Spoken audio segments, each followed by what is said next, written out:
In the heart of Lagos, tucked away in a dusty corner of the Lekki Arts and Crafts Market, there was an old mirror. It wasn't particularly grand, just a simple wooden frame with tarnished silver edges. But this mirror, they whispered, held a dark secret. They called it Iwoyak, the mirror of death. The legend said it didn't reflect your present, but your end. My friend, Chaik, a cynical journalist always chasing the next big story, laughed it off. Superstitious nonsense, he'd say, probably just a clever trick to sell an old piece of glass for a fortune. But I saw the curiosity flickering in his eyes. One sweltering Saturday afternoon, fueled by a mix of bravado and too much palm wine, he decided to put the legend to the test. I begged him not to, a cold knot of dread tightening in my stomach, but Chaik was stubborn. He found the stall, run by an old woman with eyes that seemed to hold the history of 1,000 years. He paid the small fee she asked for just a peek. I stood back, my heart pounding against my ribs like a talking drum. Chaik swaggered up to the mirror, a smirk on his face. He stared into it.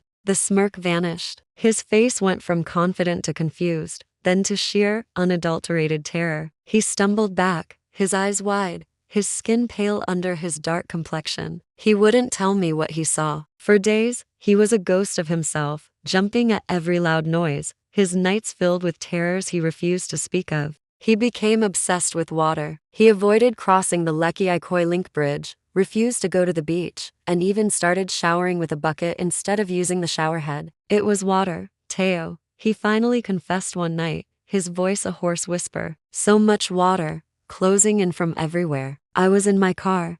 I tried to reason with him. It's just a story, Chaik. It's in your head. But the mirror's vision had taken root in his soul. He sold his car the next week. He started taking Danfo buses everywhere, believing he had cheated fate. He looked relieved, almost happy again. He thought he had outsmarted death. A month later, the rainy season hit Lagos with a vengeance. The city was flooded. I was calling Chaik, worried, but his phone went straight to voicemail. The next morning, I saw the news. A commercial bus, a Danfo, had been trying to navigate a heavily flooded street in Ikeja. The engine stalled, the water rose too quickly, and the bus was completely submerged before help could arrive. There were no survivors. Chaik's name was on the list of passengers. He had avoided his car, only to meet the very fate he was running from, surrounded by water in a different metal box. The mirror didn't show him the how in the way he thought. It wasn't about his car. It was about the water. He tried to change the circumstances,